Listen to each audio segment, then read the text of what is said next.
Hello friends, welcome back to my channel. Our today's session is about depreciation. So before starting with the definition of depreciation, I'll give you one small example. Let's say I have purchased one car 5 years back for rupees 5 lakhs and today I am planning to sell it. So how much will I get? Will I get the same amount or a lesser amount? Obviously, I will get a smaller amount or a lesser amount. Let's say हमने car कितने की purchase की थी 5 lakhs की और अभी जब हम उसे बेचने जा रहे हैं तो हमें कितना प्राइस मिल रहा है 2 लाख. तो we are getting 2 lakhs. So this 3 lakhs difference क्या है? मेरी कार की वैल्यू इस 3 लाख से डिप्रिशिएट हो गई. तो this 3 lakhs is depreciation. इसीलिए बोलते हैं कि depreciation is a gradual decrease in the value of tangible fixed asset. अब ये tangible fixed assets क्या होते हैं? यहाँ पे हमने tangible word पे फोकस किया है. This tangible assets are those assets which we can see with our eyes. For example, हमारा furniture हो गया, computer हो गया, machinery हो गई. All these assets we can see. अब एक आता है amortization. What is this amortization? Amortization और depreciation एक ही चीज है, बस एक ही डिफरेंस है कि amortization is a gradual decrease in the value of intangible assets, यानी कि वो वाले एसेट जो कि हम देख नहीं सकते. फॉर एग्जाम्पल गुडविल हो गया और हमारा पेटेंट हो गया. सो टेंजिबल एसेट्स के केस में हम बात करेंगे डेप्रिसिएशन की, and in case of intangible assets we'll talk about amortization. लेकिन अगर हमने सिलेबस की बात करें so we will be studying this depreciation only. तो हमने depreciation की definition तो समझ ली. Why it is required in a business में कि हम हर साल depreciation अपने profit and loss account में चार्ज करते हैं. Why?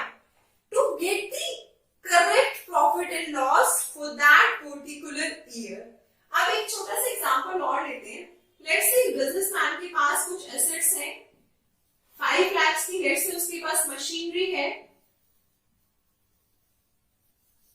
कुछ उसके पास फर्नीचर्स है 2 lakhs का,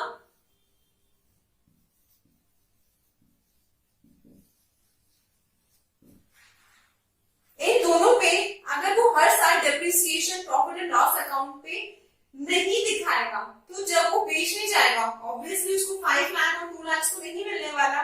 लेट्स से उस पे से मिल रहा है 50,000 और इस पे मिल रहा है 20,000. दैट मींस इस पे से कितना लॉस शो करना पड़ेगा 4,50,000 और इस पे कितना शो करना पड़ेगा 1,80,000. और ये लॉस हम कौन से वाले ईयर में शो कर रहे हैं? उस वाले ईयर में जिसमें कि हम इसे सेल ऑफ करने वाले हैं. तो उस पर्टिकुलर ईयर में हमारा लॉस इंक्रीज हो जाएगा. वेराज ये हमें हर साल दिखाना चाहिए था बिकॉज हमने डेफिनेशन में क्या वर्ड यूज किया था ग्रेजुअल. दैट मींस उसकी वैल्यू डिक्रीज हो रही है, वो ईयर बाय ईयर डिक्रीज हो रही है. So for getting the exact profit and loss हम डेप्रिसिएशन एवरी ईयर चार्ज करते हैं. ठीक है, ये चीज क्लियर होगी. अब इसमें आता है cost price. What is the cost price of asset? हम कोई भी एसेट परचेज करते हैं तो उसका कॉस्ट प्राइस निकालते हैं. सिंपल सी बात है, कॉस्ट प्राइस हमारा क्या होगा परचेज प्राइस. दैट मींस जिस प्राइस पे हमने उसे परचेज किया उसके बाद अब फ्रेट भी लगेगा. कोई मशीनरी है तो उसको लाने के लिए हमें फ्रेट चार्जेस पे करने पड़ेंगे प्लस इंस्टॉलेशन चार्जेस. मशीनरी है आएगी, आने के बाद उसे इंस्टॉल करना पड़ेगा. तो कॉस्ट प्राइस हमारा क्या निकल कर आया? Cost price is equal to our purchase price, freight charges plus installation charges. ठीक है, अब उसके बाद आता है स्क्रैप वैल्यू. स्क्रैप वैल्यू क्या होती है? स्क्रैप मतलब कूड़ा. अगर हम उसे बेचने जा रहे हैं तो हमें क्या पैसा मिलने वाला है? अब कब बेचने जा रहे हैं? At the end of the economic life. Every asset has a economic life. ठीक है, फॉर एग्जाम्पल ये मशीनरी हमने परचेज की है तो ये मशीनरी हम 10 years यूज करने वाले हैं. आफ्टर 10 years हम इसे डिस्पोज करेंगे तो जब डिस्पोज करने पे जो हमें प्राइस मिलेगा वैल्यू तो हम नहीं निकाल सकते, सो दिस स्क्रैप वैल्यू क्या होती है, हमारी एस्टिमेटेड होती है, ठीक है। उसके बाद आता है हमारा इकोनॉमिक लाइफ और useful life of an asset. That means हम जितने टाइम के लिए पर्टिकुलर एसेट को यूज करने वाले हैं without incurring any extra ordinary expenses, वो हमारी इकोनॉमिक लाइफ हो जाती है। अगेन ये हम एस्टिमेट करते हैं, एग्जैक्ट हम नहीं निकाल सकते कि कोई मशीन की 10 साल चलने वाली है या 15 साल चलने वाली है, तो this is also an estimation, ठीक है। उसके बाद नेक्स्ट आता है book value. What is this book value? Book value is value of the asset as on date. That means अगर मैं उसको आज बेचने जा रही हूं तो मुझे उसका क्या प्राइस मिलने वाला है, या मेरे अकाउंट्स में उसकी वैल्यू एज ऑन डेट क्या है। तो बुक वैल्यू क्या होती है? This is cost price of the asset minus depreciation till date, यानी कि आज तक की डेट का डेप्रिसिएशन मैं कॉस्ट प्राइस में से माइनस करूंगी तो मुझे क्या मिलेगा, मेरे एसेट की बुक वैल्यू मिल जाएगी, ठीक है। अब उसके बाद एक चीज ध्यान रखना कि डेप्रिसिएशन हम सभी फिक्स एसेट्स पे चार्ज करते हैं एक्सेप्ट लैंड, बिकॉज लैंड की जो इकोनॉमिक लाइफ होती है वो इनडेफिनेट होती है, उसका कोई एंड नहीं होता। लैंड तो हमारी हमेशा ही एज इट इज रहती है, उसका कोई वियर एंड टियर तो होने वाला नहीं है, ठीक है। तो लैंड एक एक्सेप्शन है, उसके अलावा जितनी भी हमारी टेंजिबल फिक्स एसेट्स होती हैं उन सब पे हम डेप्रिसिएशन चार्ज करते हैं, और डेप्रिसिएशन हम at the end of accounting year में चार्ज करते हैं। अकाउंटिंग ईयर से पहले भी कर सकते हैं, वो हम उस केस में करते हैं when we are selling the machinery in between the accounting period. यहां तक चीजें क्लियर है। नाउ आगे चलते हैं। अब अकाउंटिंग में हम किस तरीके से डेप्रिसिएशन की एंट्रीज शो करते हैं। I am not talking about method, वो मैं आपको बाद में बताऊंगी। अभी हम बात करेंगे अकाउंटिंग में एंट्रीज कैसे शो करते हैं। दो तरीके से हम शो करते हैं, या बात करें दो तरीके होते हैं जिससे हम डेप्रिसिएशन अपने बुक्स में दिखा सकते हैं। हमारा फर्स्ट मेथड होता है when depreciation is charged or credited to asset account.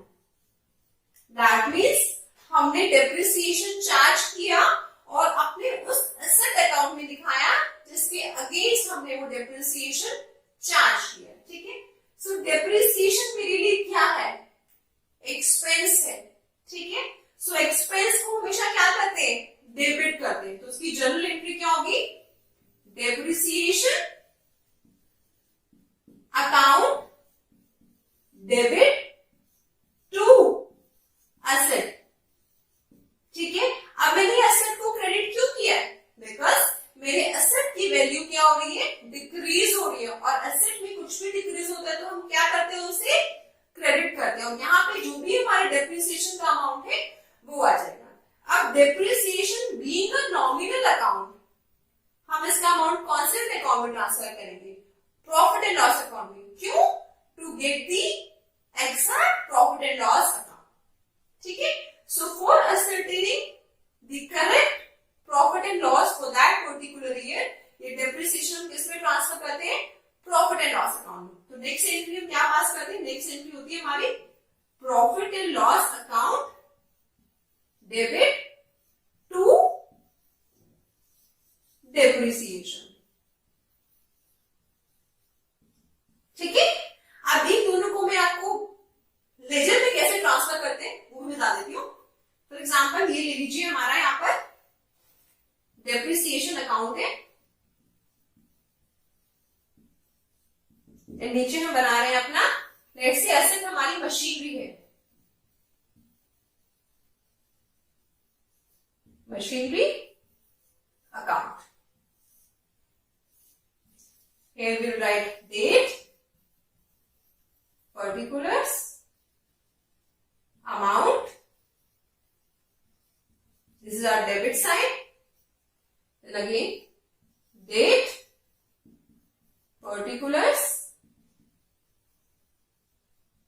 here amount.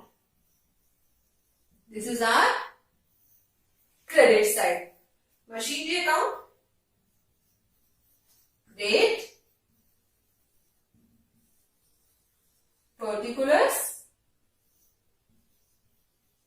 amount, then again date, particulars and amount. This is debit side and this is our credit side. अब let's say हमने machinery purchase की है, तो machinery purchase करने की entry क्या होती है? अगर हमने कैश या बैंक में परचेज की है तो हम जनरल एंट्री क्या पास करते हैं मशीनरी परचेज करने की? क्योंकि हमारी एसेट इंक्रीज हो रही है। कौन से वाली एसेट इंक्रीज हो रही है? मशीनरी। सो हम क्या एंट्री पास करेंगे? Machinery account debit to cash और बैंक, टू कैश और बैंक। तो मेरा मशीनरी अकाउंट क्या हो रहा है? यहाँ पे डेबिट हो रहा है।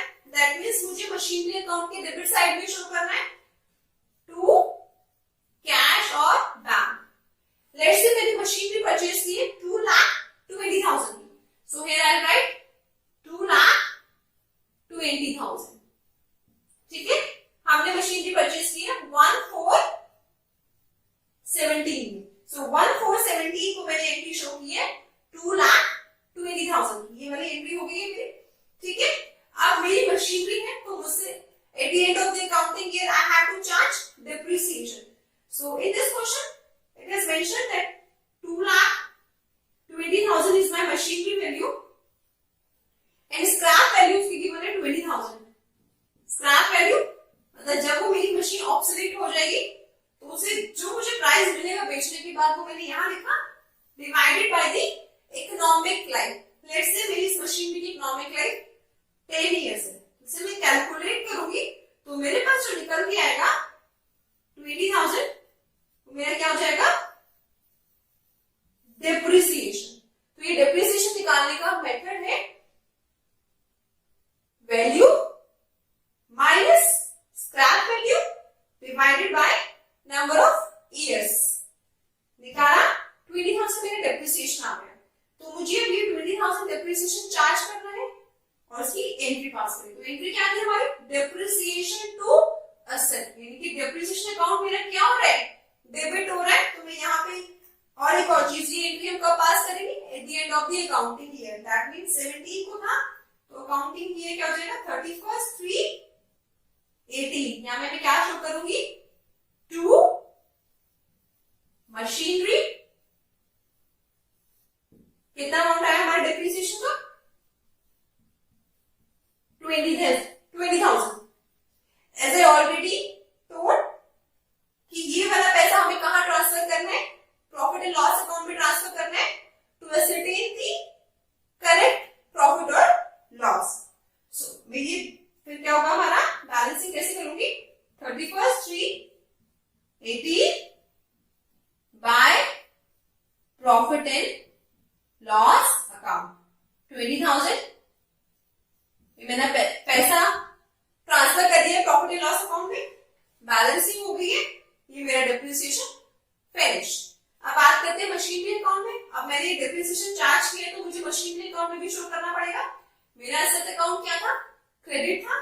तो here I right on 31/3/18 bye depreciation. How much? It is 20,000। ठीक है, अब 20,000 डेप्रिसिएशन हो गया। मेरे एसेट की वैल्यू क्या थी जब परचेज किया था? 2,20,000। सो बैलेंसिंग करनी होगी by balance carried down. How much? 2 lakh.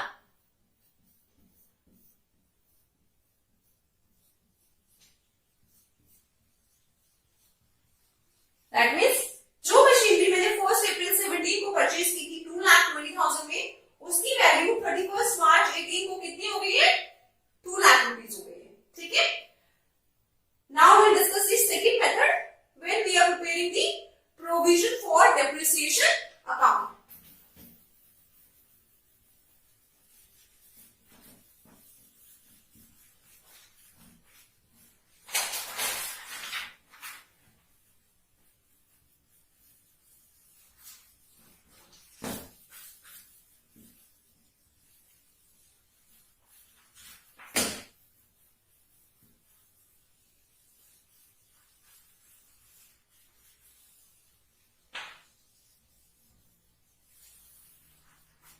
So our second method is when provision for depreciation is maintained। ठीक है, इसमें हम क्या बना रहे हैं?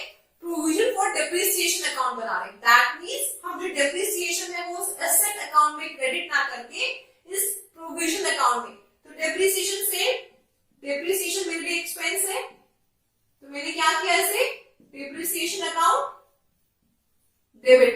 अब हम यहाँ पे कहाँ ट्रांसफर कर रहे हैं ये पैसा? Provision for depreciation. प्रोविजन क्या है मेरे लिए? एक तरीके से मेरी लायबिलिटी है, और लायबिलिटी इंक्रीज होती है तो हम क्या करते हैं उसे credit. So here to provision for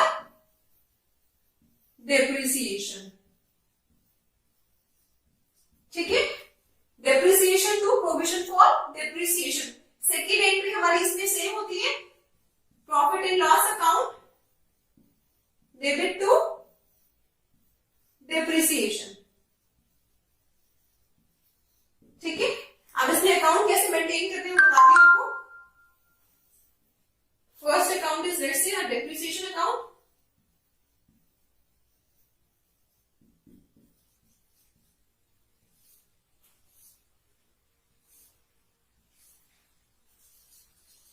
Same date, particulars, amount, date, particulars, amount. This is debit side and this one is our credit side. Next, provision for depreciation account. Provision for depreciation account. Same date, particulars amount, date, particulars amount. This is our debit side and this one is our credit side. अब एक और account इसमें बनेगा, machinery account.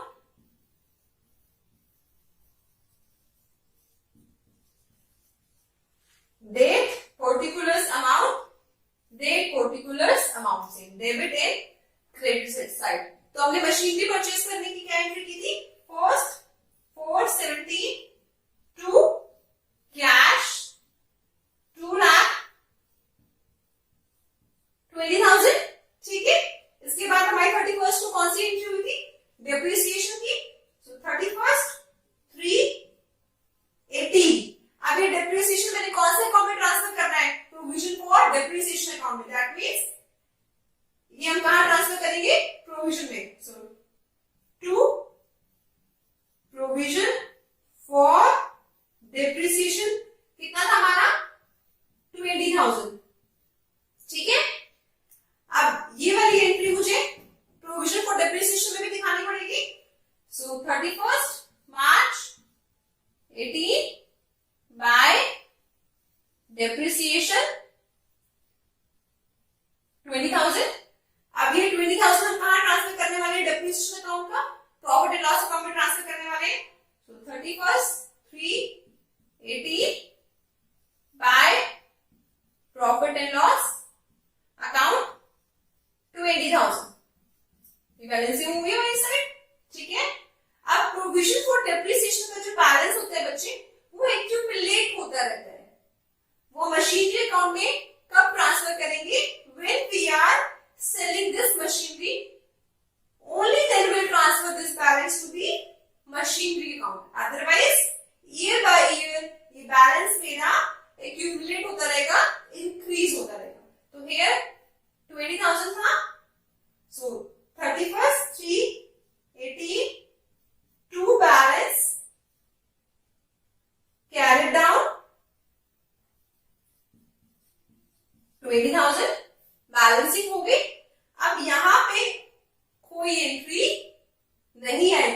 Depreciation से related 2,20,000 की purchase की थी। अब जो बैलेंसिंग करेंगे हम 31/3/18 को बाय बैलेंस कैरी डाउन 2,20,000। ठीक है। अब ये मत सोचना कि हमने मशीनरी अकाउंट में ट्रांसफर नहीं किया है, दैट मीन्स हमारी मशीनरी की वैल्यू कम नहीं होगी। No, it is there every year depreciation हम प्रॉफिट एंड लॉस अकाउंट में ट्रांसफर कर रहे हैं and this provision for depreciation account जो है हमारा, this will show in our balance sheet on the liability side. उस वाले केस में क्या किया था, हमने एसेट में से माइनस कर दिया था। इस वाले केस में हम क्या कर रहे हैं, उसको लायबिलिटी साइड में शुरू कर रहे हैं। आई होप आपको ये एग्जाम्पल और ये सेशन अच्छे से क्लियर हो गया होगा। I request you to kindly subscribe my channel, like the videos and share the videos. Thank you so much.